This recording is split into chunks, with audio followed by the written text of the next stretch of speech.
안녕하세요. 그가 너를 축복하노라라는 찬양 가사를 들을 때 정말 하나님께서 축복하신다는 그런 확신이 생겼습니다. 서양 사람들은 May God bless you라고 이렇게 서로 주고받는데 이 찬양을 통해서 하나님께서 우리를 축복하신다고 생각합니다. 우리의 면역 체계를 강화시키는 물질 중에 하나가 우리 몸에 그 엔돌핀이 분비될 때라고 이야기합니다. 엔돌핀의 몇천 배에 이르는 다이돌핀이라는 물질도 우리 시대에 이렇게 발견돼서 널리 알려져 있습니다. 이 다이돌핀이 분비될 수 있는 그 상황은 새로운 진리를 깨달을 때 또는 감동을 받을 때 그리고 사랑을 받을 때라고 학자들은 이야기합니다. 그런데 그 세 가지 경우가 바로 하나님하고의 관계 속에 이루어지는 일입니다. 따라서 오늘 함께한 이 시간이 엔돌핀의 수천 배 이르는 다이돌핀이 우리 모두에게 왕성하게 부어지고 분비되는 그런 축복의 시간이 될 거라고 믿습니다. 다들 믿으시죠? 네. 코로나 바이러스에 대한 그 불안감 때문에 온 국가적으로 이렇게 여러 그 대책이 세워지고 있습니다. 저희 교회적으로도 전국적인 그 행사를 보류하거나 취소를 했습니다. 그래서 전국적인 규모로 진행되는 그 사무엘 학교 또 전국 교사 수련회 이런 프로그램들이 취소되었습니다. 저희가 불안감 없이 이렇게 모이기 위해서 개인적인 그 위생에 더 신경을 쓰고 이렇게 전체를 위해서라도 개인 건강에 더 유의하셔야 되겠습니다. 우리 손가락 각각의 이름이 있는데 엄지, 검지, 중간 손가락은 잘 펴야 되기 때문에 중지, 그리고 약지, 그리고 소지 이렇게 이제 5개 각각의 손가락의 이름이 있습니다. 손 한번 이렇게 펴봐 주시겠습니까? 그 중에 중지와 약지를 이렇게 접은 모양을 펼치면 이게 수어로 사랑합니다라는 그 수화입니다. 그래서 불안감을 저희가 좀 떨치기 위해서 악수보다는 사랑합니다라고 이렇게 한동안 인사를 했으면 좋겠습니다. 네. 네. 감사합니다. 별이 5개입니다. 네. 기도로 시작하겠습니다. 우리 가운데 역사하시는 거룩하신 아버지 하나님, 소망 없었던 저희를 그리스도 예수 안에서 불러주시고 그리스도의 죽음과 부활을 통해 하나님의 자녀 삼아 주신 것 진심으로 감사 찬양을 드립니다. 또 오늘까지 주님 안에서 우리를 양육하고 보호하시며 주의 몸된 교회의 지체와 일원으로 살아갈 수 있도록 붙잡아 주시는 것도 주님께 감사 찬양을 드립니다.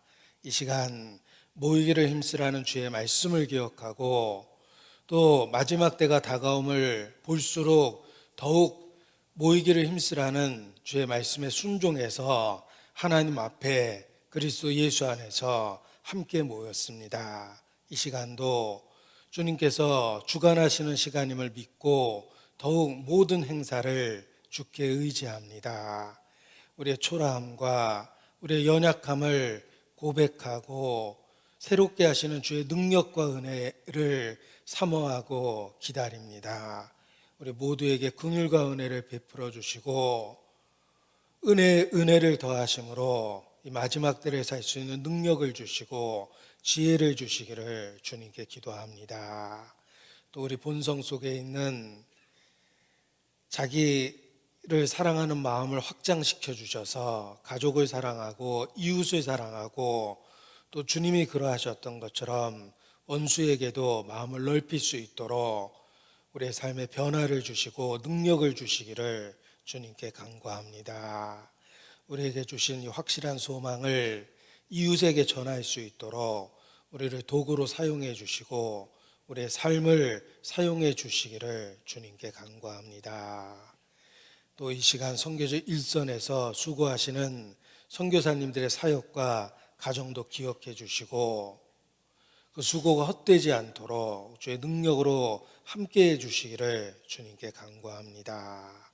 이 시간 우리 모두를 축복해 주시고 하나님의 영광을 나타내 주시옵소서.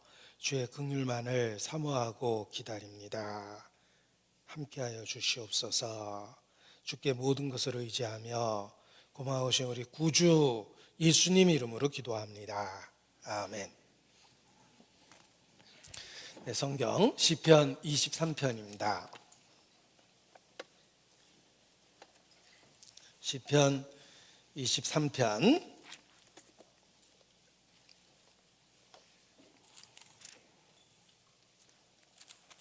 1절부터 제가 읽어드리겠습니다. 시편 23편 1절부터 6절까지 읽어드리겠습니다. 여호와는 나의 목자시니 내가 부족함이 없으리로다. 그가 나를 푸른 초장에 누이시며 쉴만한 물가로 인도하시는도다. 내 영혼을 소생시키시고 자기 이름을 위하여 의의 길로 인도하시는도다. 4절로 6절 함께 읽습니다. 내가 사망의 음침한 골짜기로 다닐지라도 해를 두려워하지 않을 것은 주께서 나와 함께 하심이라. 주의 지팡이와 막대기가 나를 안위하시나이다. 주께서 내 원수의 목전에서 내게 상을 베푸시고 기름으로 내 머리에 바르셨으니 내 잔이 넘치나이다. 나의 평생의 선하심과 인자하심이 정녕 나를 따르리니 내가 여호와의 집에 영원히 거하리로다. 시편 23편은 6절까지 1절로 6절까지 이루어진 짧은 시편입니다. 1절과 마지막 6절을 연결해서 생각해 보면 더욱 교훈이 됩니다. 여호와는 나의 목자시니 내가 여호와의 집에 영원히 거하리로다. 1절과 6절을 연결시켜서 이렇게 읽어보면 더욱더 마음에 그 교훈이 새겨집니다. 여호와는 나의 목자시니 내가 여호와의 집에 영원히 거하리로다. 어린 시절 읽었던 동화책은 항상 끝부분이 이렇게 비슷했습니다. 뭐 어쩌고 저쩌고 하다가 그래서 행복하게 오래오래 살았더래요 하고 대부분의 동화책의 마지막 장면은 똑같습니다. 모든 그리스도인의 마지막 결론도 동일합니다. 내가 여호와의 집에 영원히 거하리로다. 이것이 우리의 어쩌고 저쩌고 살았던 삶의 결론이라고 이렇게 말씀드릴 수 있습니다. 그런데 이런 해피 엔딩을 가질 수 있는 방법이 무엇일까? 바로 첫 구절에 명확하게 그 방법을 제시해 주고 있습니다. 여호와를 자기 개인의 목자로 삼을 때 그러합니다. 여호와는 나의 목자시니 라는 고백 속에 여호와의 집에 영원히 거하게 되는 축복을 받게 되는 것입니다. 시편 23편을 읽어보면 특징은 1인칭으로 23편이 서술되어 있다는 것입니다. 1인칭 관점에서 표현하고 있습니다. 나라는 관점으로 시편 23편이 이루어져 있는데 이것은 하나님하고의 관계가 지극히 개인적이다. 1대1의 관계다라는 것을 깨닫게 해줍니다. 모든 사람은 각각의 삶에 대한 책임이 있습니다. 우리는 각각 하나님 앞에 서게 될 것입니다. 심판도 하나님 앞에 각 사람이 받게 될 것이며 구원의 문제도 더욱 그러합니다. 하나님이 세상에 비춰준 생명의 빛은 하나의 근원으로부터 출발했지만 모든 사람에게 동일한 빛을 비춰줍니다. 참빛, 세상에 온 참빛은 각 사람에게 비치는 빛입니다. 복음의 빛이 그러합니다. 우리는 각각 개인적인 신앙 고백을 통해서 하나님과의 개인적 관계를 갖게 되는 것입니다. 이 개인적 관계, 개인적인 신앙 고백으로 하나님하고의 관계가 이루어지고 그리고 여호와의 집에 영원히 거하게 됐다는 해피 엔딩을 갖게 되는 것입니다. 여호와는 나의 목자십니다. 우리 개인적인 신앙 고백이 될 수밖에 없습니다. 본문에 표시하고 시편 144편입니다. 시편 144편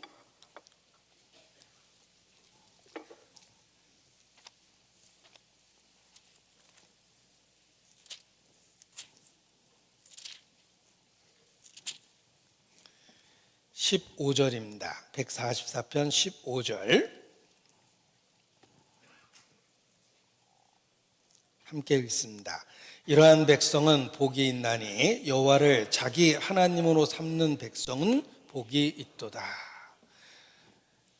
여호와를 자기 하나님으로 삼는 사람은 복이 있습니다. 여호와를 자기 하나님으로 삼는 백성은 복이 있습니다. 개인적 축복을 받게 될 것이며 가정적인 축복을 받게 될 것이며 민족적인 축복을 받게 될 것입니다. 여호와를 자기 하나님으로 삼을 때 하나님을 그러니까 여호와를 자기 하나님으로 삼는다라는 구체적인 내용이 무엇일까? 146편 5절에 더 확장해서 설명해 주고 있습니다. 자, 성경의 기록 방식입니다. 명확하게 진술하고 다음에 진술할 때는 내용을 확장하고 더 자세히 이야기하고 이것이 성경의 진술 방식입니다. 시편 146편 5절 말씀도 함께 읽습니다. 야곱의 하나님으로 자기 도움을 삼으며 여호와 자기 하나님에게 그 소망을 두는 자는 복이 있도다. 자, 여호와는 야곱의 하나님, 야곱의 삶을 통해서 계시된 하나님, 또 야곱을 조상으로 두고 있는 이스라엘을 통해서 계시된 하나님입니다. 그 여호와를 자기 하나님으로 삼는다는 의미는 하나님을 자기 도움으로 삼고 하나님께 소망을 둔다는 것입니다.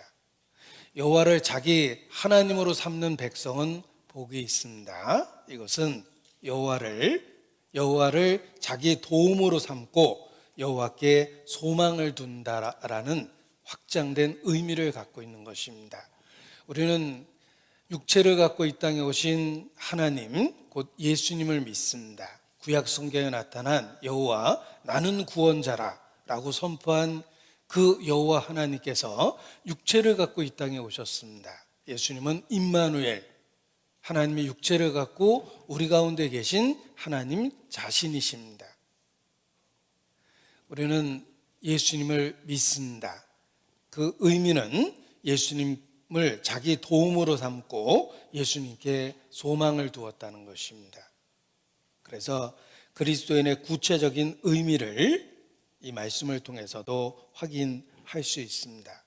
우리는 예수님을 우리의 도움으로 삼고 예수님께 우리의 소망을 둔 것입니다. 우리는 크리스천입니다.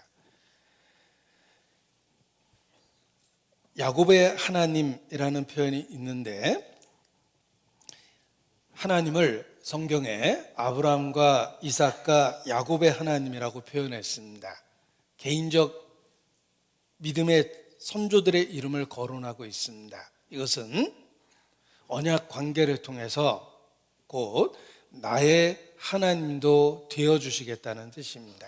따라서 나는 아브라함과 이삭과 야곱의 하나님을 믿으며 그 하나님은 나에게 아브라함과 이삭과 야곱의 하나님이며 곧 나의 하나님이십니다. 여호와는 나의 목자십니다. 이렇게 예수 그리스도 안에서 고백하게 되는 것입니다. 아브라함과 이삭과 야곱의 하나님이라고 불리웠던 그 하나님은 기꺼이 그리스도 안에서 나의 하나님도 되어주십니다. 영접하는 자, 곧 그 이름을 믿는 자에게 하나님의 자녀가 되는 합법적인 권세를 주셨습니다. 우리는 예수님을 주와 구주로 믿으며 고백하면서 곧 여호와 하나님, 아브라함과 이삭과 야곱의 하나님을 나의 하나님으로 삼게 된 것입니다. 그러한 신앙 고백에 복이 있다라고 축복해 주십니다. 여호와는 나의 목자시니, 양과 목자의 관계를 통해서 우리가 예수님을 어떻게 믿는지를 그림처럼 설명해 주고 있습니다. 우리는 예수님을 우리의 도움으로 삼고 예수님께 소망을 둔 것입니다. 마치 양이 목자를 절대적으로 의지하는 것과 같은 모습입니다. 양은 하나님께서 태생적으로 아주 연약하게 만드셨습니다. 한마디로 야생의 그 다른 짐승과는 다르게 인간의 손길이 필요하며 자립이 불가능한 상태로 만드셨습니다. 왜 이렇게 양을 사자나 호랑이 같이 강하게 스스로 생존할 수 있게 만드시지 않은 것일까?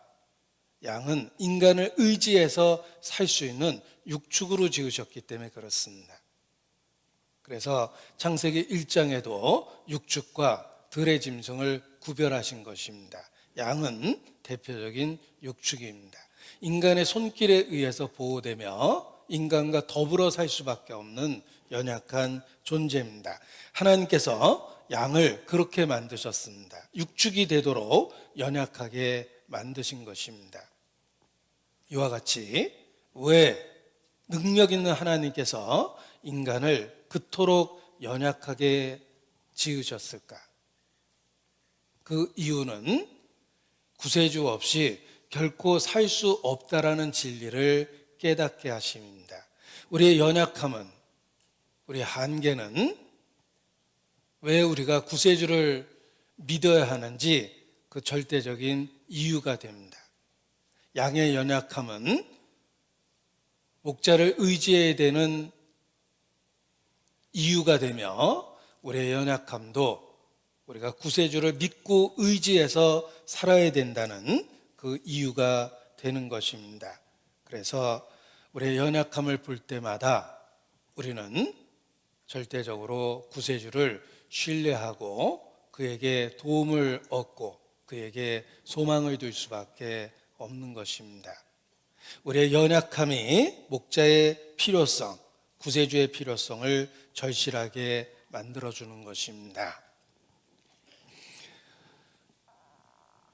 찬송의 가사입니다.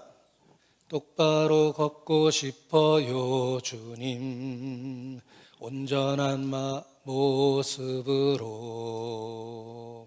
똑바로 걷고 싶어요 주님, 기우뚱하긴 싫어요. 하지만 내 모습은 온전치 않아. 세상을 보는 눈은 마치 날 죄인처럼 취급하며 외면을 하네요. 무슨 그 신세 타령 같은 그 가사가 되어 있습니다. 똑바로 걷고 싶고 똑바로 보고 싶은데 왜 잘 안 되는 것일까? 이런 그 자신의 모습에 대한 그 연약함을 한탄하고 있는 것처럼 보입니다. 그 찬송 가사가 그렇습니다. 다음 가사도 소개해드리고자 합니다. 주님, 이 작은 저를 통하여 어디에 쓰시려고 이렇게 초라한 모습으로 만들어 놓으셨나요? 당신께 드릴 것은 사모하는 이 마음뿐. 이 생명도 달라시면 십자가에 놓겠으니. 주님이 이 작은 저를 통하여 도대체 어디에 쓰시려고 이렇게 초라한 모습으로 만드셨나요?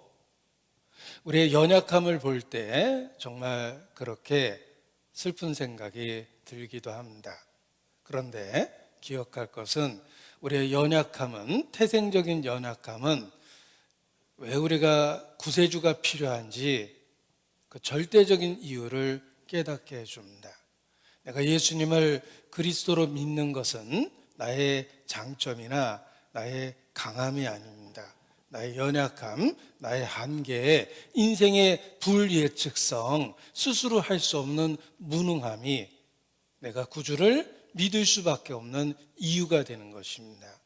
양의 태생적인 연약함은 목자의 필요성을 깨닫게 하며 목자와 함께 있게 합니다. 이와 같이 하나님은 능력 있으심에도 불구하고 우리를 그토록 초라하고 연약하게 만들었습니다. 그 연약함을 통해서 왜 우리가 구세주가 필요한지 깨닫게 하시고 구세주를 믿게 하시는 것입니다. 따라서 우리의 연약함은 축복으로 이끄는 하나님의 계획입니다. 내가 약하기 때문에, 내가 악하기 때문에, 내가 무능하기 때문에, 초라하기 때문에 구세주를 믿을 수밖에 없는 것입니다. 그래서 바울도 자신의 연약함을 오히려 하나님 앞에 자랑했습니다. 그 연약함 때문에 그리스도를 믿게 되었고 지금도 믿고 있기 때문입니다. 고린도전서 1장입니다.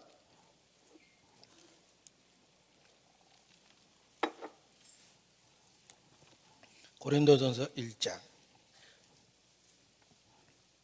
30절 31절입니다.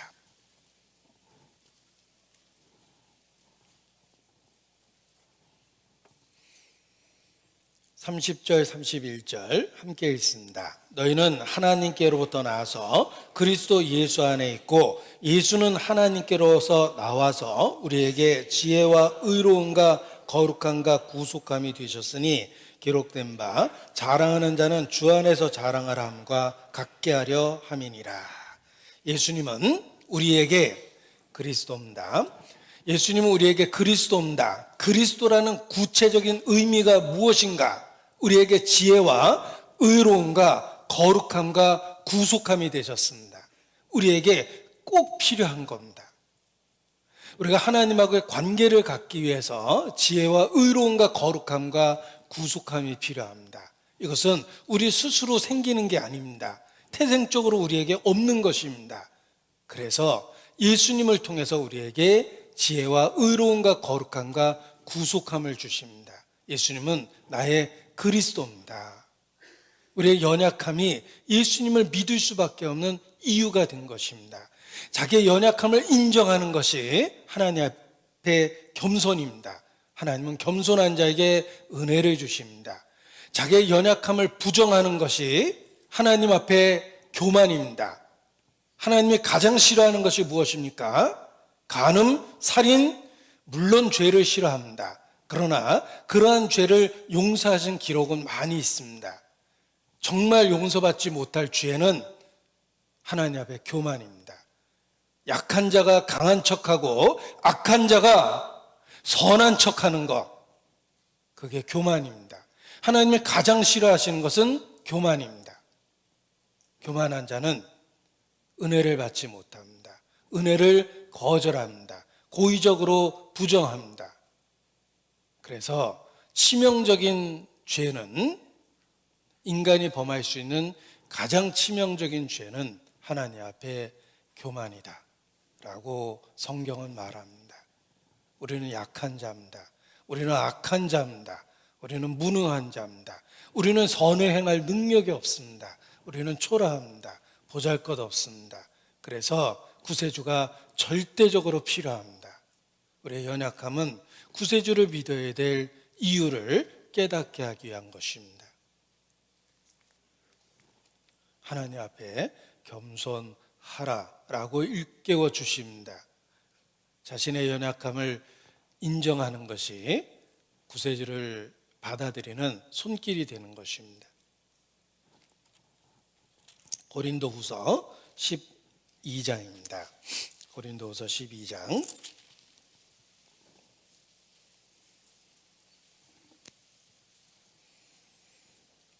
9절 10절입니다. 성경의 가장 역설적인 표현 중에 하나입니다. 고린도후서 12장 9절 10절 함께 읽습니다. 내게 이르시기를 내 은혜가 내게 족하도다. 이는 내 능력이 약한 데서 온전하여짐이라 하신지라. 이러므로 도리어 크게 기뻐함으로 나의 여러 약한 것들에 대하여 자랑하리니 이는 그리스도의 능력으로 내게 머물게 하려 함이라. 그러므로 내가 그리스도를 위하여 약한 것들과 능력과 궁핍과 핍박과 곤란을 기뻐하노니 이는 내가 약할 그때의 곧 강함이니라.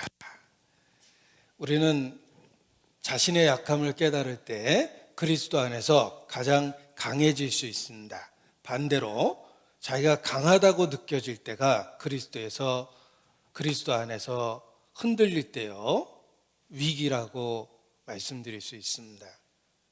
자신의 연약함을 깨달을 때 우리는 그리스도를 더 강하게 믿고 의지할 수밖에 없습니다. 우리의 태생적인 연약함은 그리스도를 발견하게 했습니다. 지금도 자기가 얼마나 연약하고 한계 있는지를 인정할 때 매일의 삶 속에서 그리스도를 도움으로 삼고 그리스도에게 모든 소망을 둡니다. 모든 마음을 그리스도에게 둘 수 있습니다. 당신께 드릴 것은 사모하는 이 마음뿐. 우리의 연약함은 우리의 마음을 더 간절하게 하며 우리의 마음의 모든 부분을 그리스도에게 드리게 만드는 것입니다. 우리도 바울처럼 여러 약한 것들에 대하여 자랑하고 인정하고 받아들인다는 뜻입니다. 그리스도의 능력으로 살아야 됩니다. 베드로 사도도 똑같은 이야기를 했습니다. 베드로 전서 5장입니다. 베드로 전서 5장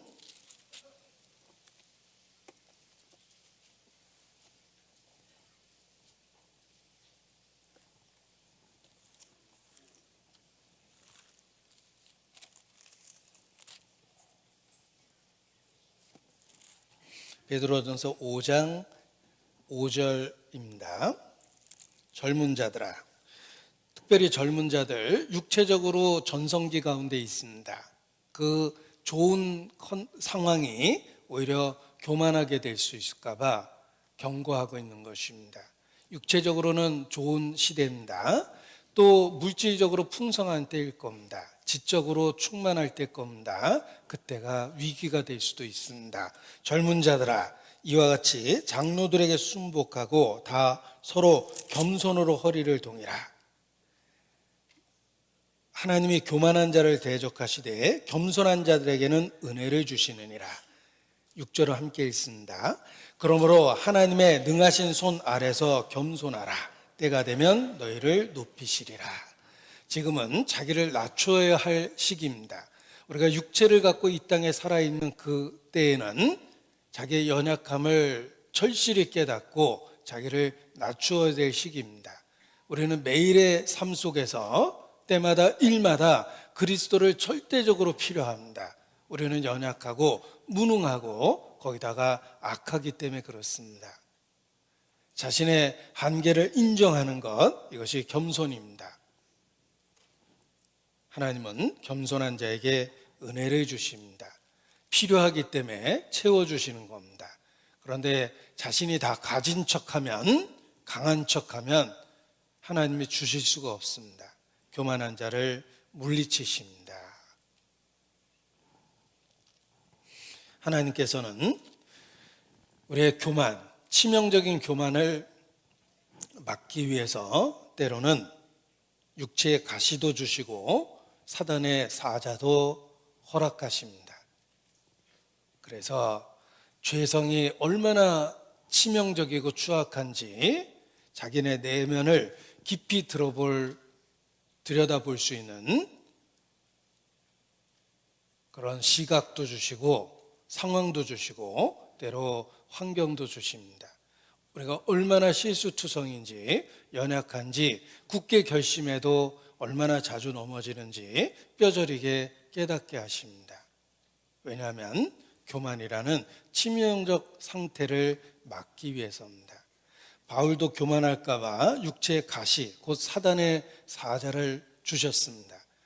간절한 기도에도 불구하고 하나님은 바울의 생애 내내 육체의 가시를 주셨고 사단의 사자를 그에게 허락했습니다. 그것은 많은 은혜를 주신 만큼 교만하지 못하도록 안전장치를 준 겁니다. 때로 하나님께서는 교만이라는 치명적 상태를 막아주기 위해서 우리가 흔들리는 것을 허락하고 우리의 실수, 실패, 때로는 범죄를 하나님은 허락하시기도 합니다. 제가 허락이라는 단어를 썼습니다. 하나님은 때로 우리의 범죄를 허락하십니다. 하나님이 시킨 게 아니라 그냥 두신 겁니다. 다윗이 우리아의 아내 밧세바를 취하는 과정을 겪었을 때 하나님은 경고하셨겠지만 그냥 두셨습니다. 그가 밧세바를 취하고 그 남편 우리아를 살해할 계획을 세우고 진행할 때도 하나님이 그냥 두셨습니다. 왜냐하면 그가 얼마나 악한지 그 범죄를 통해서 뼈저리게 깨닫게 되며 교만이라는 최악의 상태를 막을 수 있었기 때문입니다. 사울의 삶에 기록된 삶 속에서는 다윗처럼 충성된 신하의 아내를 뺏은 적도 없고 사울은 충성된 신하를 살해한 적도 없습니다. 교묘하게 살해한 적도 없습니다. 그럼에도 불구하고 사울은 버림을 받았습니다. 왜냐하면 그는 가장 여호와 보시기에 치명적인 상태에 있었기 때문에 그렇습니다. 그것이 바로 교만입니다. 범죄는 일시적이고 회개하고 돌이키고 수습될 수 있는 것도 있지만 교만은 상태이기 때문에 오히려 바꾸기가 어렵습니다. 사울은 끝까지 교만했고 결국은 하나님 앞에 처절하게 징계받고 실패하게 됩니다. 다윗은 그에 비하여 도덕적으로는 큰 죄를 지었습니다. 치명적인 죄를 지었습니다. 간음하고 살인을 했습니다. 그러나 다윗은 회개하기에 신속했고 하나님 앞에 정직했으며 자기 자신을 꾸미지 않고 죄를 그대로 인정하고 자백하고 반복하지 않습니다. 자신의 죄를 지적하는 나단 선지자, 당신이 그 사람이라. 사울 같으면 그 자리에서 나단 선지자의 목을 뱄을 텐데 다윗은 왕의 옷을 입고 있었지만 선지자의 그 책망 앞에 사실이었기 때문에 그 앞에 꼬꾸라지고 눈물로 죄를 자백합니다. 식음을 전폐하죠. 그리고 그 죄를 반복하지 않았습니다. 그래서 다윗이 하나님 마음에 합한 사람입니다. 다윗은 결코 완전하지 않았습니다. 그러나 다윗은 정직했고 자기 죄를 인정했고 돌이켰고 반복하지 않았으며 치명적인 교만이라는 죄를 범하지 않았습니다. 그래서 다윗의 삶은 하나님 마음에 합한 사람이라 라는 평가를 받게 된 것입니다. 하나님 앞에 가장 치명적인 죄는 교만입니다. 우리의 연약함을 통해서 우리는 자신의 죄를 인정하고 하나님 앞에 겸손이라는 상태를 유지할 수 있습니다. 그 상태가, 그 연약함이 하나님의 은혜를 사모하게 하고 하나님의 긍휼과 용서를 기다리게 하고 자기 위치를 지킬 수 있게 만들어주는 것입니다. 우리의 연약함이 그리스도에게 인도하는 손길입니다.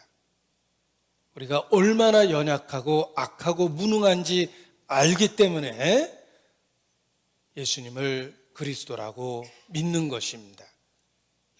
자랑하려면 이와 같이 자기의 연약함을 자랑하고 그리스도 안에 있어야 됩니다. 우리의 연약함은 그리스도에게 묶어주는 축복과 같다. 우리의 7, 80의 삶을 통해서 우리는 연약과 악함이 무엇인지를 보고 삽니다. 그리고 그것을 보고 경험하고 절실히 느끼기 때문에 매일의 삶 속에서 예수님을 그리스도라고 부르고 그에게 도움을 얻고 소망을 두고 사는 것입니다. 이것이 예수님을 그리스도라고 믿는 사람들의 모습입니다. 예수님을 구세주로 믿게 되면 매일의 삶 속에서 그의 인도하심을 경험하게 됩니다. 연약한 양이 매일의 삶에서 목자의 인도함을 필요로 하듯이 우리는 매일의 삶 속에서 목자 대신 구세주의 인도하심을 필요로 하고 있습니다. 예수님을 그리스도로 고백하면 단 한 번의 고백으로 끝나는 것이 아니라 그 이후로부터 그의 인도하심을 때마다 일마다 매일의 삶에서 경험하게 되는 것입니다. 그가 우리를 소생시키시고 의의 길로 인도하십니다. 단 한 번의 경험이 아니라 매일의 삶에서 그것을 경험하게 되는 것입니다. 그래서 우리의 일상을 아름다운 시로 노래한다면 그가 나를 푸른 초장에 누이시며 쉴만한 물가로 인도하시는도다. 내 영혼을 소생시키시고 자기 이름을 위하여 의의 길로 인도하시는도다. 이렇게 노래할 수 있습니다. 이것이 우리의 매일의 신앙생활의 모습입니다. 단 한 번의 깨달음이 아닙니다. 매일의 삶 속에 주님의 인도하심을 경험하게 되는 것입니다. 따라서 참된 신앙은 내가 정말 올바른 신앙을 갖고 주님하고 올바른 관계를 갖고 있는가를 확인하는 방법은 하나님하고의 관계, 친밀한 관계, 구세주를 통한 친밀한 관계를 확인하고 매일의 삶 속에서 그와 동행하는 상태를 통해서 내 신앙이 참인지 거짓인지 구별할 수 있는 것입니다. 단지 지식의 문제가 아닙니다. 다음 중 구원에 관한 올바른 진술은 이렇게 시험 볼 것도 아니고 단 한 번의 극적인 깨달음이라고만 주장할 것도 아닙니다. 그 이후에 무엇이 있습니까? 관계가 있고 사귐이 있는 것입니다. 이것이 참된 신앙의 확실한 증거입니다. 나는 예수님을 그리스도라고 알게 되었고 그 이후로 그리스도 안에서 하나님은 나에 대한 친밀함을 보여주십니다. 나는 너에게 아버지가 되고 너희는 내게 자녀가 되리라. 정말 그러합니다. 멀리 계시는 하나님이 아니라 내 삶에 함께 하시는 친밀함을 보여주십니다. 그리고 매일의 삶 속에서 푸른 초장에 누이시며 쉴만한 물가로 인도하십니다. 내 영혼을 날마다 소생시키시고 자기 이름을 위하여 날마다 의의 길로 인도하십니다. 그 매일의 동행이 내 신앙의 진실함을 보여주며 확신을 누리고 살 수 있게 하는 것입니다. 교제를 떠난 이후에 단지 교리문답으로 오래전에 경험했던 특별한 경험을 일깨우면서 구원을 확증하려는 경우가 있습니다. 그건 진짜 도박입니다. 총에다 총알을 넣고 돌려서 사느냐 죽느냐를 시험하겠다라고 하는 것보다 더 어리석은 도박입니다. 신앙의 확증은 실제의 삶에 주님이 내 삶에 함께 하시고 관계를 갖고 사귐을 유지하고 있는지를 통해서 신앙의 진실함을 확인하고 확증해야 합니다. 단순한 교리문답, 말로는 얼마든지 복음적인 교리문답 할 수 있습니다.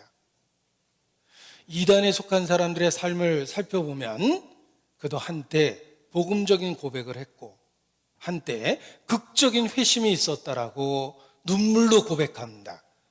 그런데 그의 삶은 철저한 배도의 삶입니다. 진리를 배반하는 삶입니다. 누가 그를 그리스도에게 속하였다고 감히 이야기할 수 있겠습니까? 이와 같이 자기 자신의 신앙의 확증도 그러합니다. 단순히 교리문답으로 끝을 내면 안 됩니다. 한때의 경험을 되새겨서 내가 그때 구원받았지, 그걸로 확증해도 안 됩니다. 현재의 삶에 하나님하고의 친밀한 관계가 있고 매일의 삶에 인도하심을 경험하는 그 상태가 있어야 됩니다. 그것이 신앙의 진실함을 보여주는 것입니다. 오뚜기는 중심의 추가 확실히 붙어 있기 때문에 아무리 흔들려도, 바닥에 쾅 하고 부딪힐 정도로 흔들려도 결국은 다시 중심을 잡고 바로 서게 돼 있습니다. 그 이유는 하나, 중심의 추가 딱 붙어 있기 때문입니다.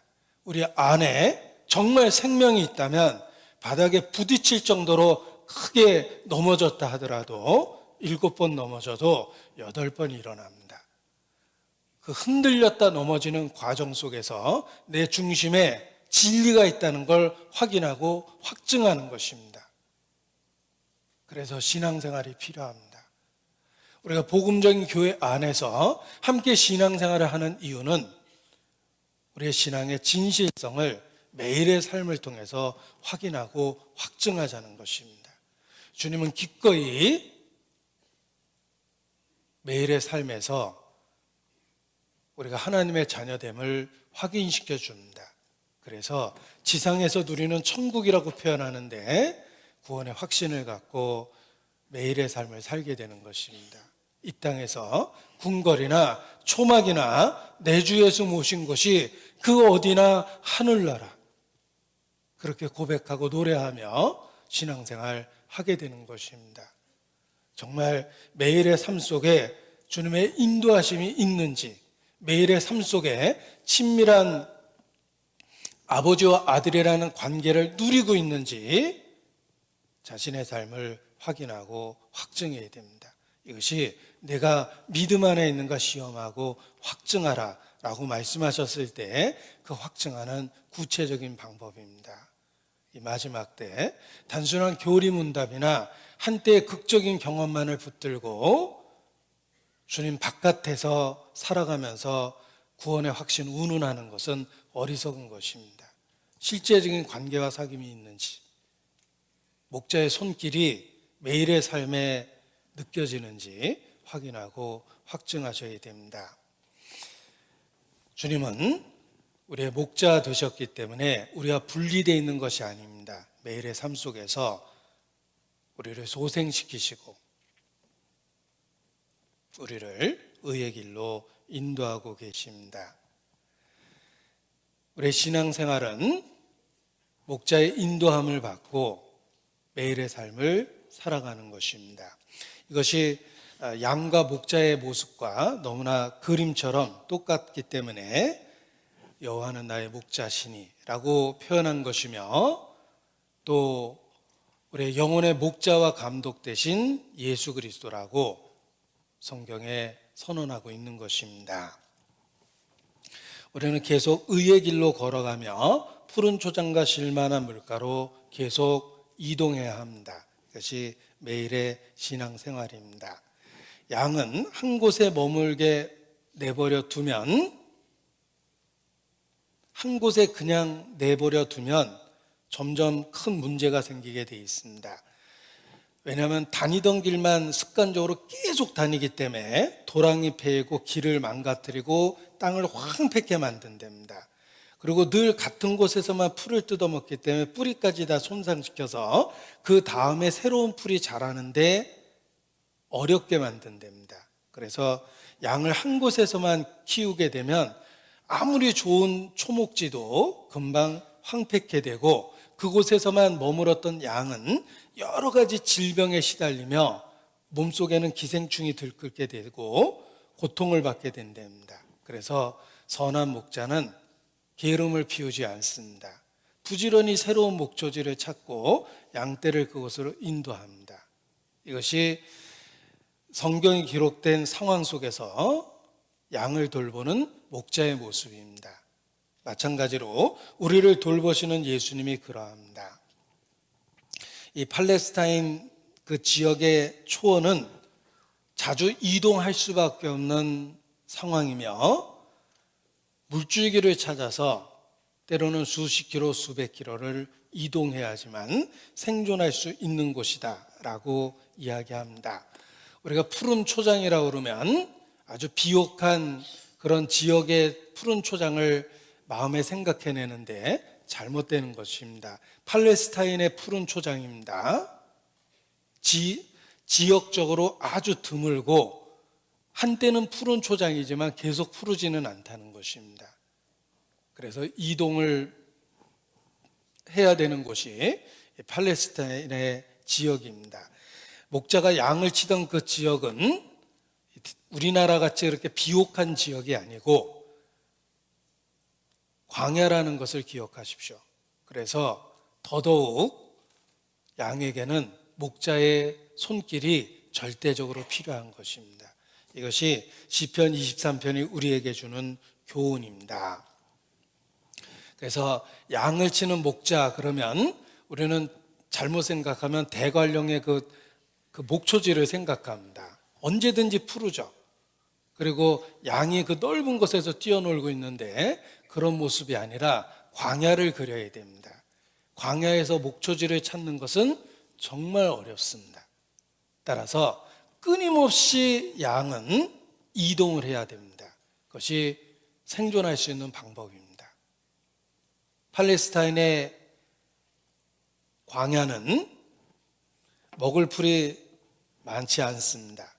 그래서 한 곳에서 풀을 뜯어 먹으면 또 다른 곳을 찾아서 이동할 수밖에 없는 피곤한 곳입니다.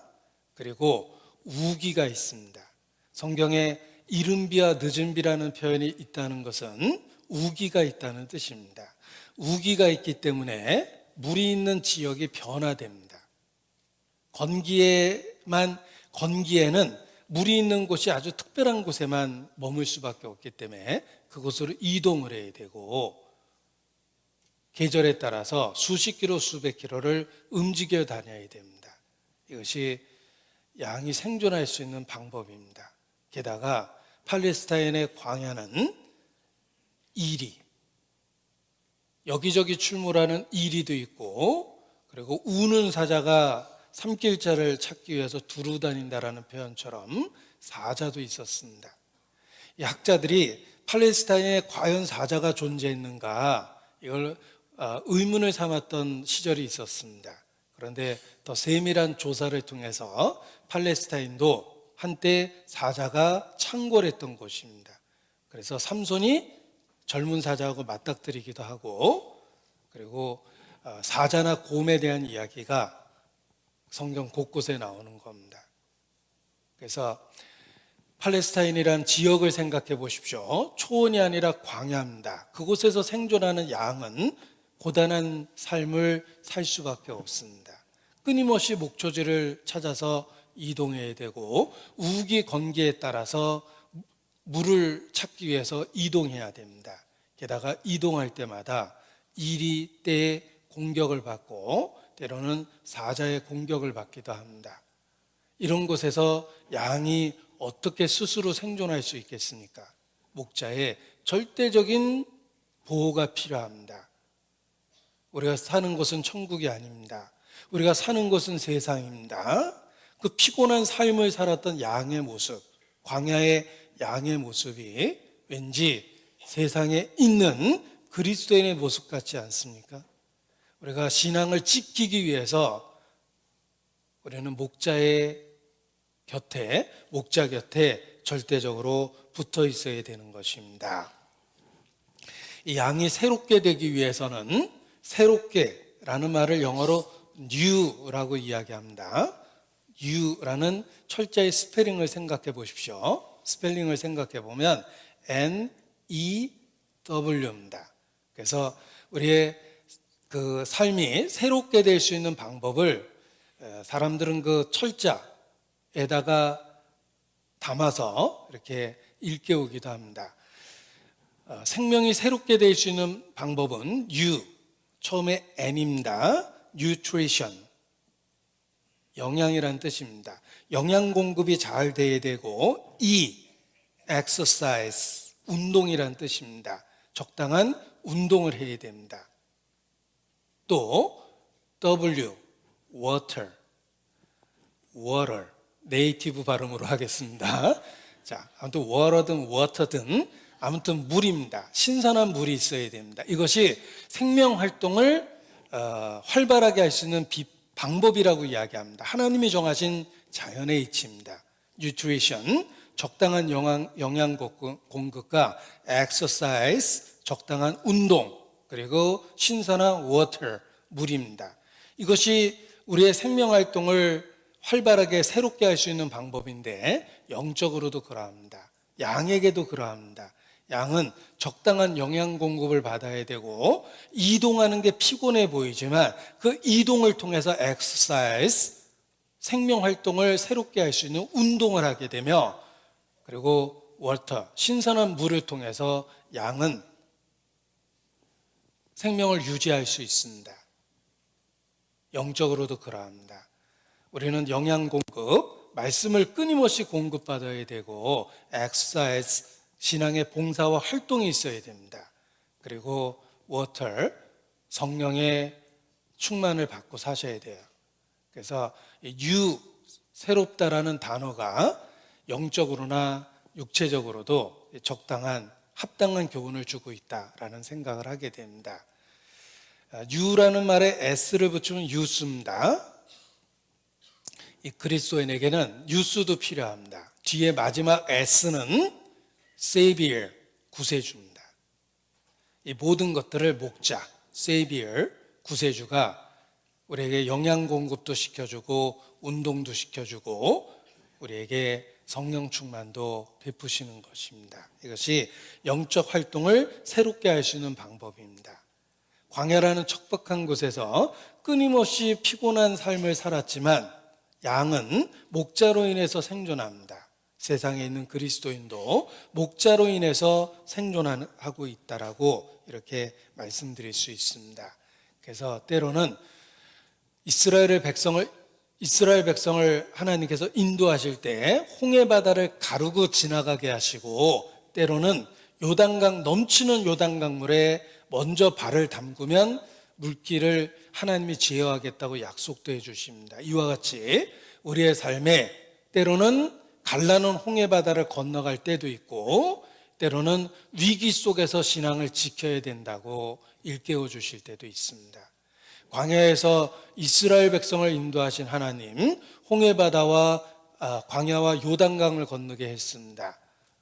세상에 있는 그리스도인을 우리의 구세주는 동일한 방법으로 때로는 홍해 바다도 건너게 하시고 때로는 광야도 통과케 하시며 때로는 요단강도 건너게 하시는 것입니다. 이것이 지금 우리를 인도하는 구세주의 모습입니다. 예수님의 모습입니다. 여호와는 나의 목자십니다. 그런데 이 목자의 인도를 받다 보면 사망의 음침한 골짜기를 지나가야 될 때도 있습니다. 목자는 양을 사망의 음침한 골짜기에 머물게 하기 위해서 데리고 간 게 아니라 그곳을 통과해서 푸른 초장 쉴 만한 물가로 가게 하기 위해서 지나가고 있는 것입니다. 이와 같이 우리의 구세주는 우리를 인도하시며 때로는 사망의 골짜기, 음침한 골짜기를 지나가게도 하십니다. 팔레스타인 광야에서 양떼를 인도하는 목자의 모습을 보십시오. 길은 험하지만 잘 통과하면 푸른 초장과 쉴 만한 물가가 있습니다. 그는 위험을 무릅쓰고 양떼를 그곳으로 몰아갑니다. 왜 이리 데려왔을까? 목자의 선한 계획이 있습니다. 이와 같이 우리의 신앙생활 속에 늘 좋은 일만 있는 건 아닙니다. 때로는 골짜기를 지날 때가 있는데 그냥 골짜기가 아니라 정말 힘든 사망의 골짜기입니다.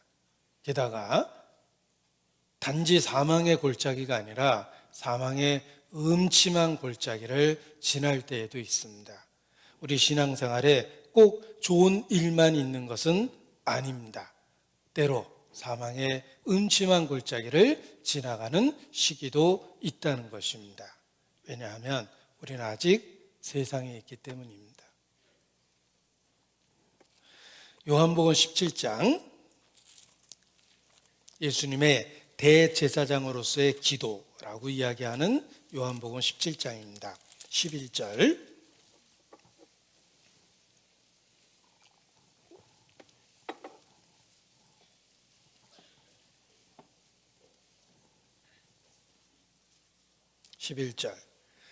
나는 세상에 더 있지 아니하오나 저희는 세상에 있사옵고 나는 아버지께로 가옵나니.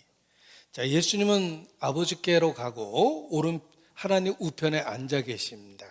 그런데 우리는 아직 세상에 있습니다. 15절.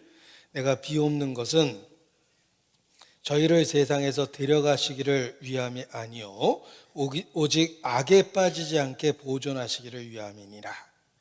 자, 우리는 아직 세상에 있습니다. 아직은 세상을 떠나 아버지께로 갈 시기가, 때가 되지 않았기 때문에 그렇습니다. 따라서 세상에 있는 우리는 때로 사망의 골짜기를 지나갈 때도 있습니다. 그래서 주님은 그걸 기억하시고 우리를 악에 빠지지 않게 보존해 달라는 중보의 기도를 합니다. 그래서 주기도문, 주께서 가르쳐 주신 기도문에도 우리를 시험에 들게 하지 마옵시고 다만 악에서 건지옵소서라는 기도문이 있습니다. 우리는 아직 세상에 있습니다. 그래서 예수께서 너희가 세상에서 환난을 당할 것이다 라고 일깨워 주시기도 하셨습니다. 우리에게 꽃길만 있는 건 아닙니다.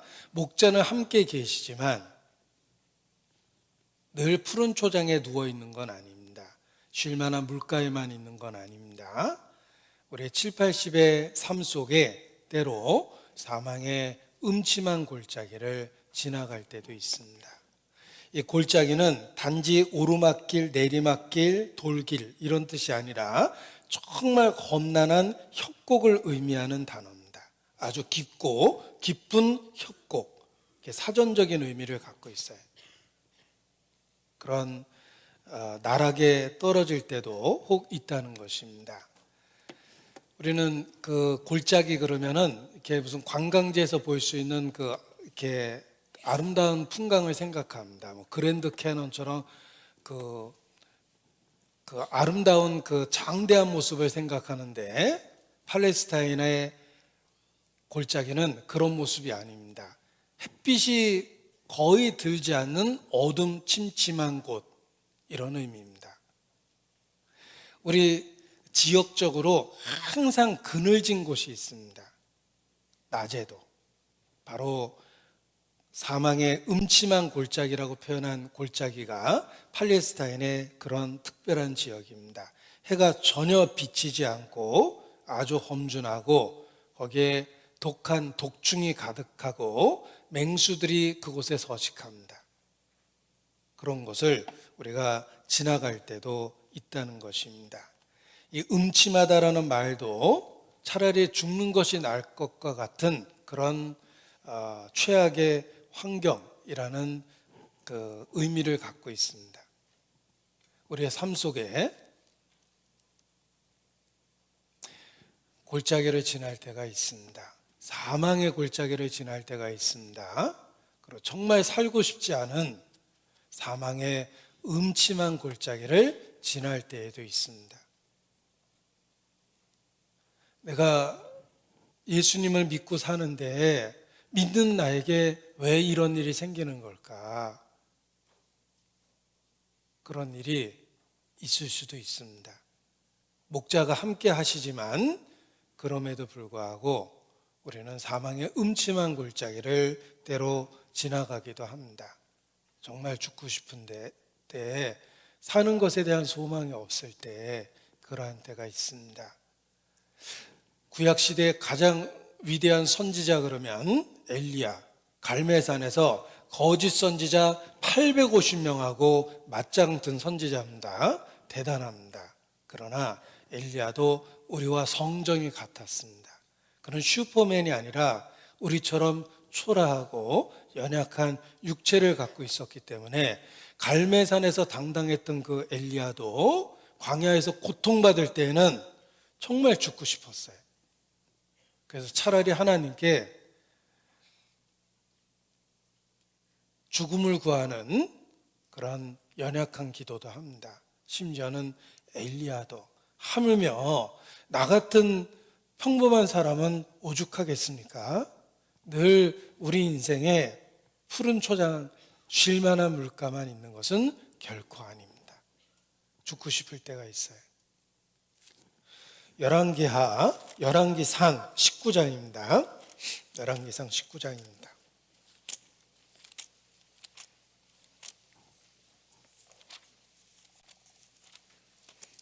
구약성경 열왕기상 19장 549페이지입니다. 열왕기상 19장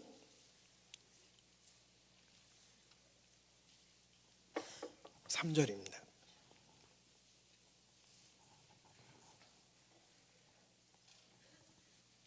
저가 이 형편을 보고 일어나 그 생명을 위하여 도망하여 유다에 속한 브에세바에 이르러 자기의 사환을 그곳에 머물게 하고 스스로 광야로 들어가 하룻길쯤 행하고 한 로뎀나무 아래 앉아서 보잘것없는 나무입니다. 광야에 죽기를 구하여 가로되 여호와여 넉넉하오니 지금 내 생명을 취하옵소서. 나는 내 열조보다 낫지 못하나이다 하고 로뎀나무 아래 누워 자더니 엘리야에게도 이런 시절이 있었습니다.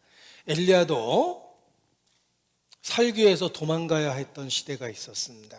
도망가다가 너무너무 힘들었습니다.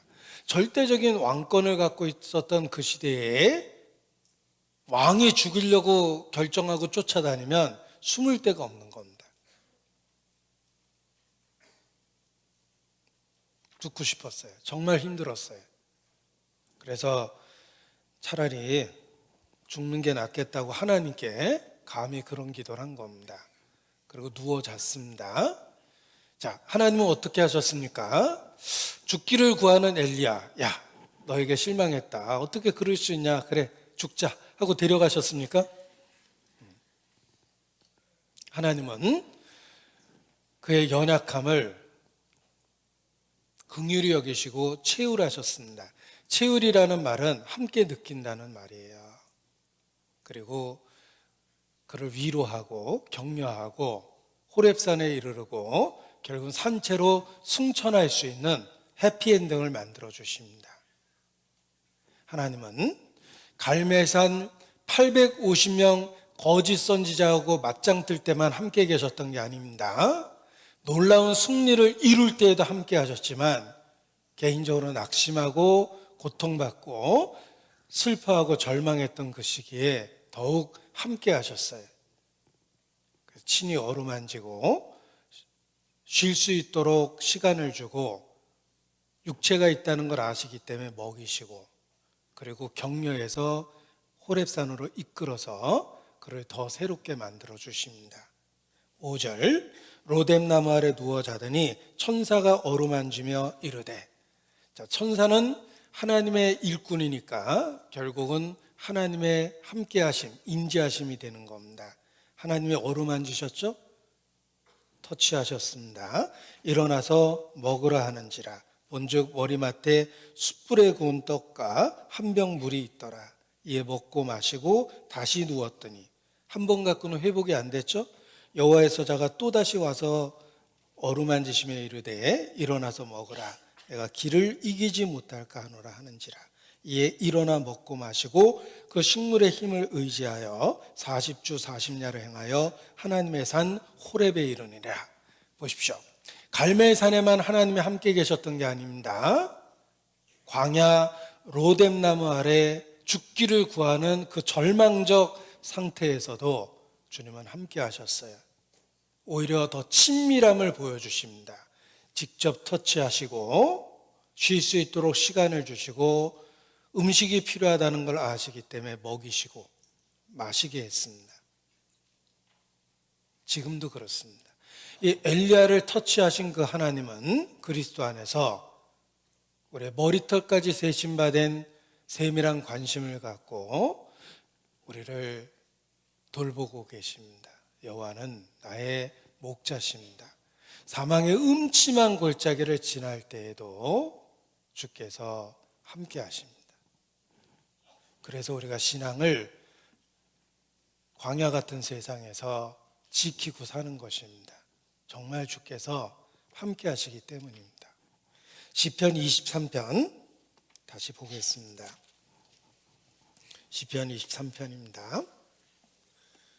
4절. 내가 사망의 음침한 골짜기로 다닐지라도 해를 두려워하지 않을 것은 주께서 나와 함께 하심이라. 자, 시편 23편의 하이라이트입니다. 주께서 나와 함께 하심이라. 주께서 나와 함께 하신다는 고백은 푸른 초장에서 한 고백이 아닙니다. 쉴 만한 물가에서 한 고백이 아닙니다. 사망의 음침한 골짜기를 지나면서 한 고백입니다. 우리가 잘 나갔던 그 시대에 하나님이 함께 하시고 있는 걸 깨닫는 것보다 고통받고 절망하고 넘어지고 정말 살 소망이 끊어지는 그때 더 절실하게 주께서 함께 하심을 알게 됩니다. 정말 주님은 함께 하시기 때문에 그렇습니다. 주께서 나와 함께 하심이라는 고백은 사망의 음침한 골짜기를 지날 때 더 절실하게 깨달은 것입니다. 우리도 마찬가지예요. 내가 배부를 때보다 배고플 때 주님이 나와 함께 하심을 더 절실하게 깨닫게 됩니다. 내가 칭찬받을 때보다는 오해받을 때 정말 주님이 함께 하심을 더 깨닫게 됩니다. 높아질 때가 아니라 낮아질 때 주님이 함께 하시고 있다는 위로를 우리는 더 강하게 깨닫게 됩니다. 다윗의 삶이 그러했습니다. 다윗이 하나님 마음에 합한 사람으로 40여 년 왕으로서 지낼 수 있었던 이유는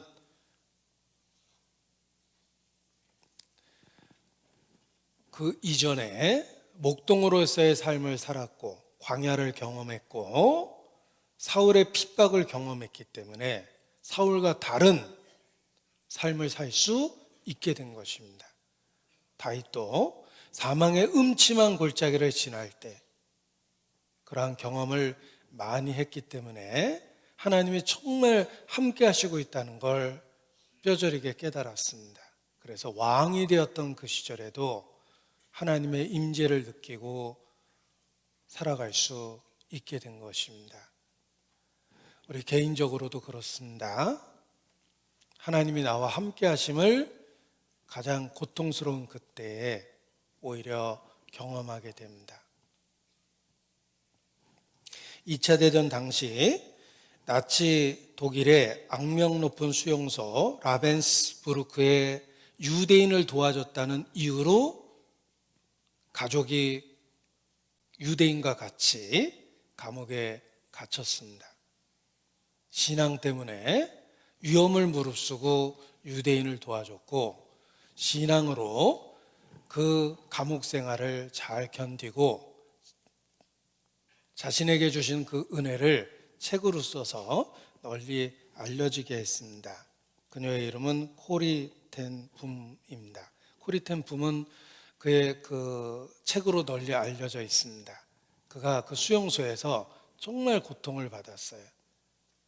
그리고 그 이후 수용소에서 풀려난 이후에도 변변치 않은 그 집 하나 못 갖고 지내다가 노년에 85세가 되었을 때 주변 사람들이 그녀를 위해서 캘리포니아에 편안한 집을 마련을 해줬답니다.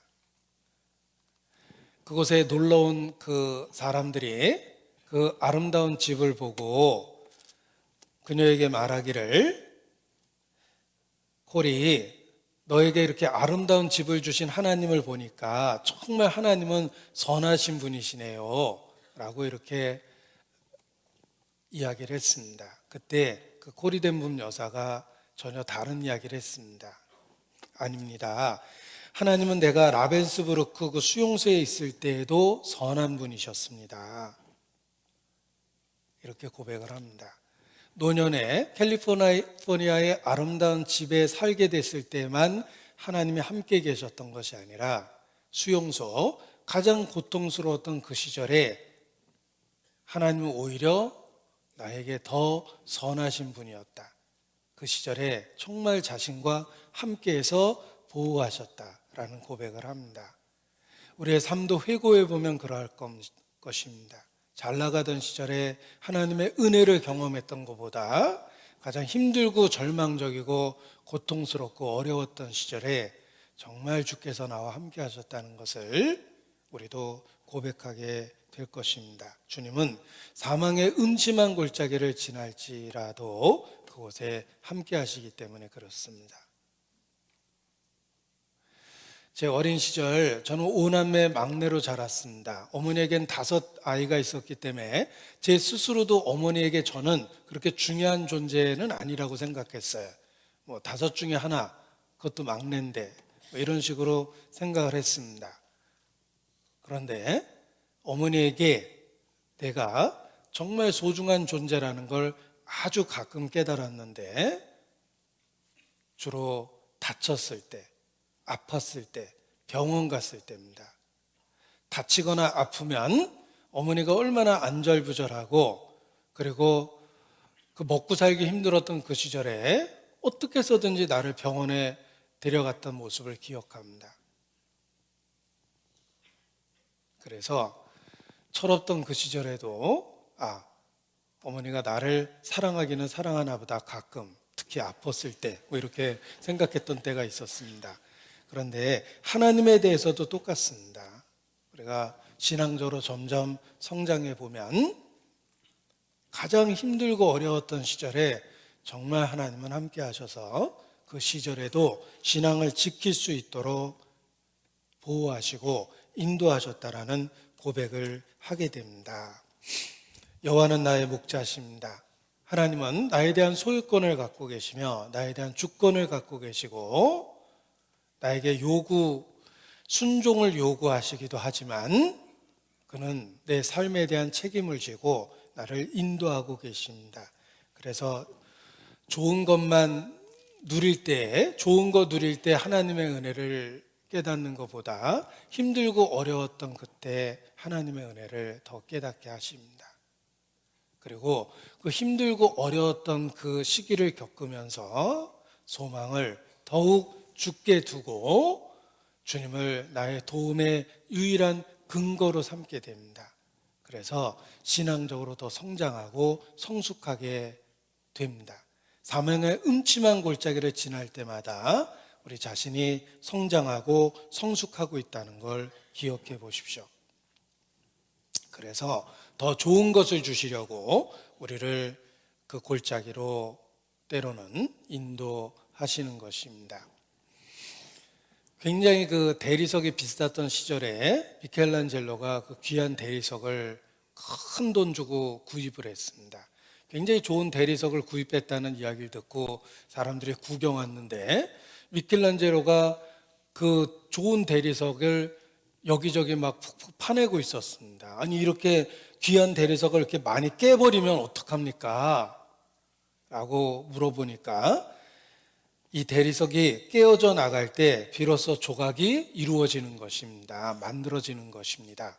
그러면서 그 비싼 대리석을 여기저기 뭉텅뭉텅 깨어내고 있었답니다. 그리고 완성된 작품을 봤을 때 사람들은 왜 그가 그렇게 했는지를 비로소 이해하게 됐다라고 이야기합니다. 하나님이 우리를 다루는 과정이 그렇습니다. 때로는 뭉텅뭉텅 우리의 삶의 일부분을 없애버리시지만 그로 인해서 우리가 전과 다른 신앙의 성장과 성숙을 갖게 되는 것입니다. 어려움은 우리에게 어려우라고 준 것이 아니라 우리의 유익을 위해서 준 것입니다. 고난은 틀림없는 축복의 방편입니다.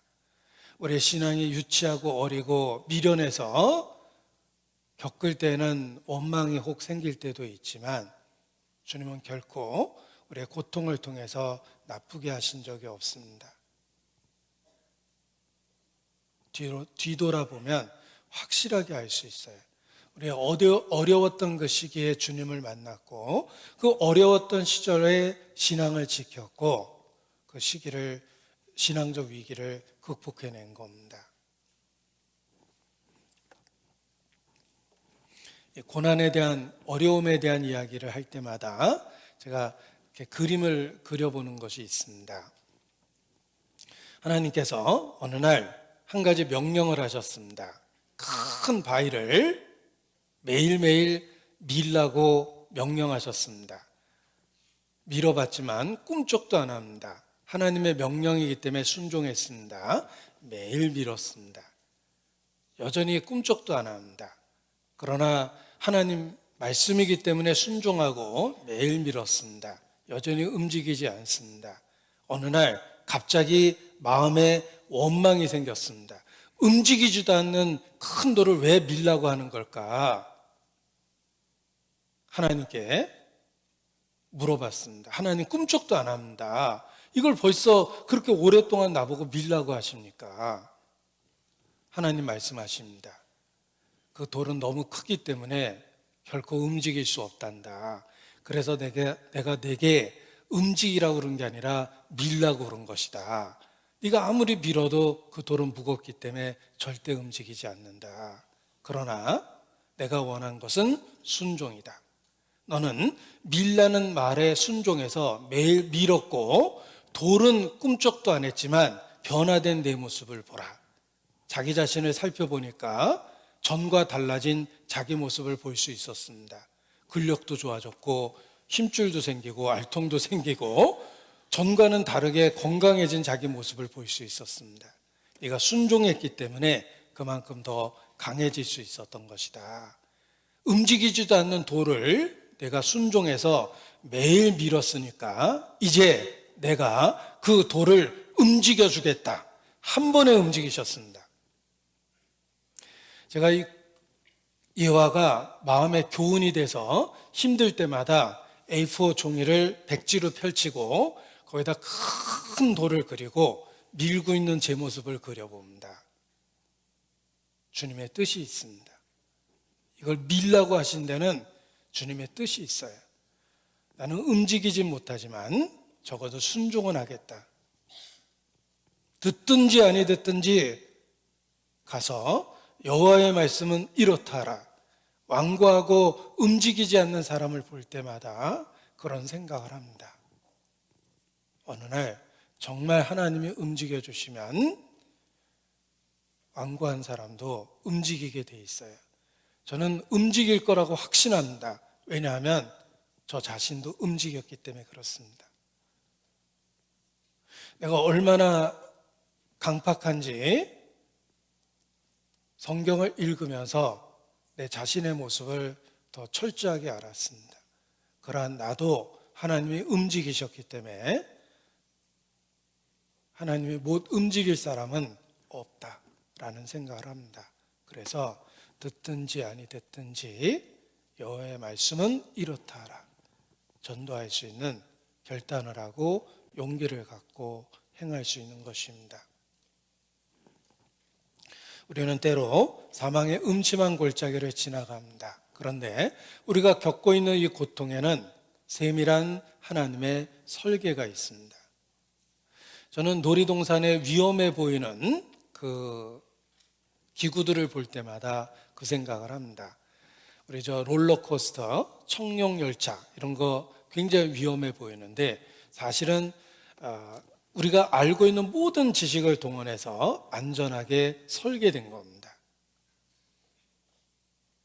그 여러 가지 안전장치가 장독하는 상태에서 유원지를 개방하고 손님을 태우고 심지어는 애들도 태우는 겁니다. 여러 안전장치가 동원돼서 정밀하게 설계되었기 때문에 우리가 그걸 위락시설로 즐길 수 있게 된 겁니다. 우리가 겪는 고통, 슬픔, 사건, 사고도 그러합니다. 정밀하게 설계되어 있음을 그리스도 안에서 믿습니다. 고린도전서 10장입니다. 고린도전서 10장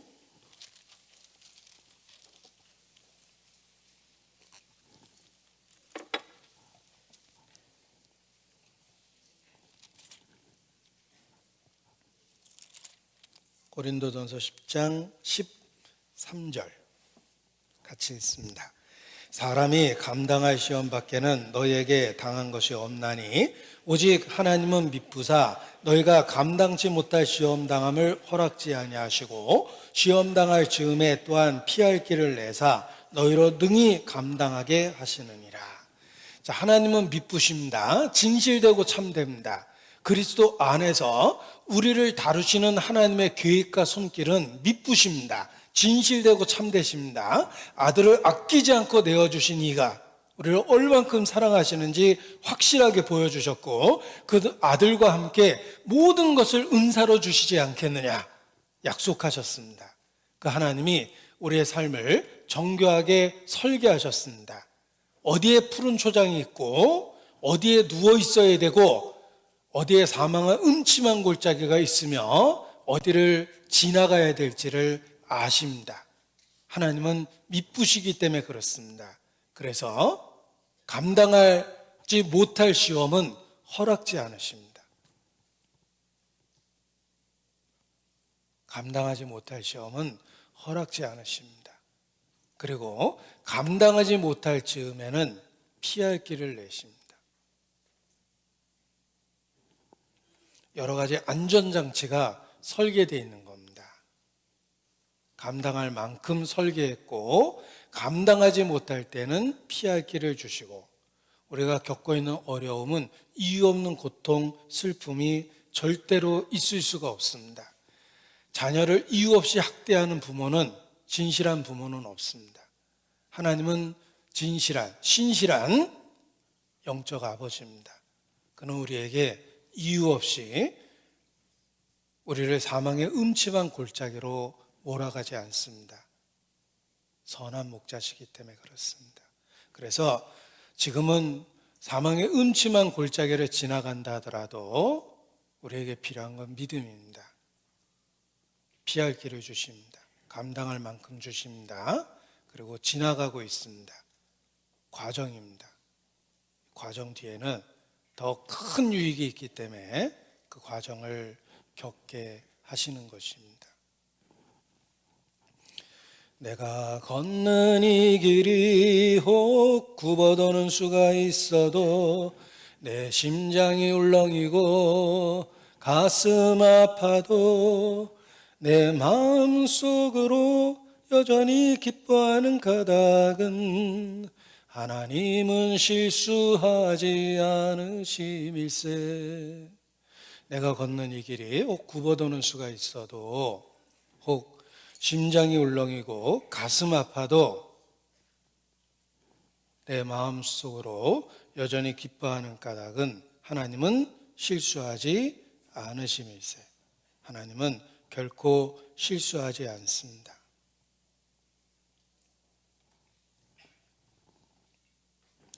그래서 사망의 음침한 골짜기를 다닐 때에도 우리가 믿음을 붙잡고 하나님에 대한 찬송을 할 수 있는 것입니다. 나 주의 믿음 갖고 노래 부르리. 찬송에 폭풍 구름 몰아치고 하늘 덮여도 나 주의 믿음 갖고 실망치 않네. 폭풍구름 몰아치고 하늘 덮여도 그 찬송 영어로 불러보니까 He will never fail. 그는 결코 실패하지 않습니다. 실수하지 않습니다. 우리를 그 골짜기를 지나가게 하시고 더 좋은 것을 주십니다. 다니엘의 세 친구는 하나님에 대한 믿음을 지키다가 풀무불에 던져집니다. 끔찍하죠? 왜 하나님은 풀무불에 던져지기 전에 막지 않으셨습니까? 그들을 붙잡을 때 왜 하나님이 막지 않으셨습니까? 왜 던져지도록 내어 허락하셨습니까? 그들은 풀무불에 던져졌습니다. 그런데 그 풀무불에 던져진 그 안에서 주님은 함께 계셨습니다. 세 사람을 던졌는데 네 사람이 불 속에 있었고 한 사람은 하나님의 아들과 같았습니다. 주님은 함께 계셨습니다. 그래서 더 극적인 경험을 하게 된 것입니다. 보십시오.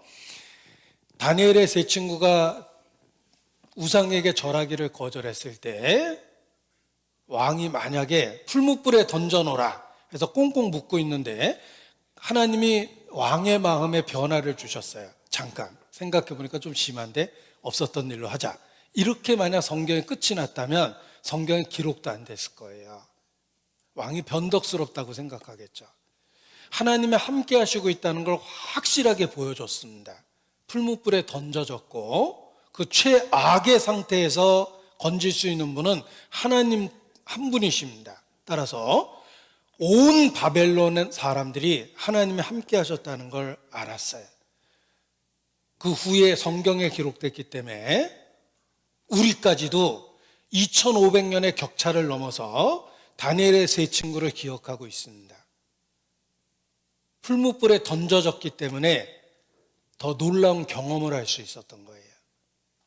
다니엘도 사자굴에 던져지지 않고 하나님이 막을 수 있었습니다. 왕은 다니엘을 사랑했어요. 야, 내가 가장 사랑하는 신하 다니엘 아니냐? 그 기도했다고 다니엘을 내가 어떻게 죽이냐? 응? 비록 사법농단은 되더라도 없었던 일로 하자. 뭐 이렇게 무마시켰을 수도 있을 거예요. 여기에 대해서 두 번 얘기하면 니들 안 된다 이러고 그냥 밀어붙였을 수도 있었을 겁니다. 그런데 법은 지켜져야만 됐습니다. 다니엘은 사자굴에 던져졌습니다. 왕은 법을 지킬 수밖에 없었어요. 그 대가로 밤새도록 양심의 가책과 불면의 밤을 보냅니다. 한숨도 못 잤어요. 해 뜨자마자 달려갔습니다. 사자굴에 달려가서 다니엘아 부릅니다. 내가 믿는 하나님이 정말 너를 지켜줬느냐. 다니엘의 음성이 들렸어요. 극적인 순간에 다니엘을 건져주셨기 때문에 온 바벨론 사람들이 다니엘의 하나님을 경외하게 된 것입니다. 요셉도 보디발의 아내의 누명을 쓰고 감옥에 갔어요. 정말 억울하죠.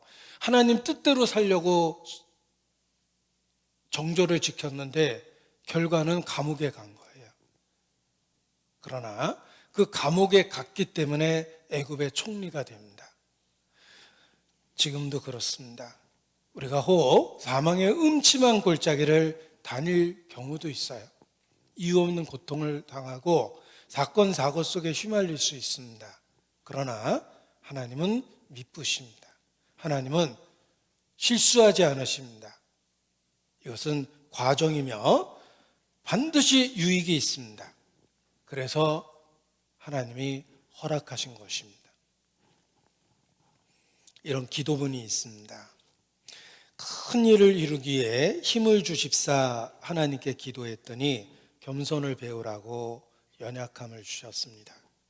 많은 일을 해낼 수 있는 건강을 구했더니 보다 가치 있는 일을 하라고 병을 주셨습니다. 행복해지고 싶어 부유함을 구했더니 지혜로워지라고 가난함을 주셨습니다. 세상 사람들의 칭찬을 받고자 성공을 구했더니 뽐내지 말라고 실패를 주셨습니다. 구한 것 하나도 주시지 않았지만 내 소원 모두 들어주셨습니다. 나는 가장 많은 축복을 받은 사람입니다. 그리스도인입니다. 때로 사망의 음침한 골짜기를 지나가게도 하십니다. 그런데 기억할 것은 그 음침한 골짜기를 지나가는 그 순간에도 주께서 나와 함께 하십니다. 그래서 감당하게 하시고 반드시 선이 되게 하시며 우리의 삶에 여호와의 집에 영원히 거하리로다라는 해피엔딩을 향해서 주님은 우리를 붙잡고 매일의 삶을 인도하십니다. 그래서 어려운 일도 있지만 주님에 대한 찬송을 멈출 수가 없는 것입니다. 신앙생활은 주와 함께하는 생활입니다. 주와 함께 동행하는 것입니다.